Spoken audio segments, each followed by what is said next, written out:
Joining us now with more is Kereakos Zuras. He is a former advisor to President George W.Bush and an expert in turning around failing businesses. Thanks for joining us this morning. Good morning. Good morning, Charlene. Thanks for having me back. The Organization for Economic Cooperation and Development says a severe recession is possible in Europe. What role does their debt play in this? Well, I think they are already in a severe recession. Especially in Greece, if we look at this, they've cut back on all their government handouts, and it's making life pretty tough to live down there. I don't know how they can continue on with these austerity measures, to be honest with you.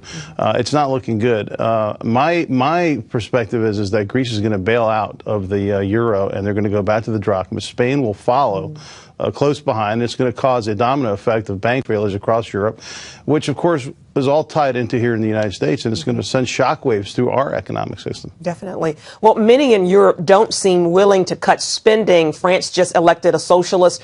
Greece doesn't even have a government right now because voters are completely divided. Do you think Europe will be able to truly tackle their debt? No, I don't, and I think that's why you're going to see Greece's only option is to exit the euro. That's going to open the door for Spain, Portugal, Italy, and I think you're going to see the eurozone crumble, and that's not going to be good for our economy. A lot of economists are comparing this to a slow train wreck.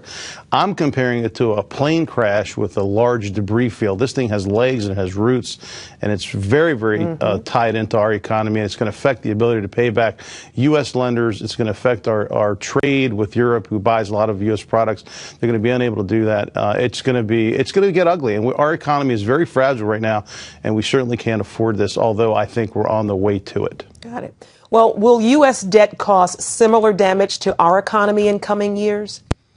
Well, it's happening now. I mean, we're over 100% of our GDP, and we have an administration that wants to continue to spend. I think as we look towards Europe, this is a lesson that, we need to start talking about how to cut. It's, everybody's talking about spending more. How about cutting a little bit? How about getting rid of the programs that are wasteful and trimming back some things, because we can't fund everything.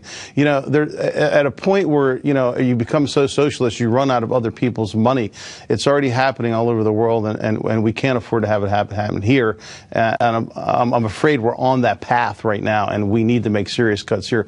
We're $5 trillion over budget, and no one's got the nerve or the courage to step up and say, hey, we need to make cuts in these sensitive areas, although they'll be unpleasant, or we're going to find ourselves in the same situation. Gotcha. Kereakos Zuras, thanks for being with us. We always appreciate your insight. Very needed. Thank you very much. Have a good day. You too.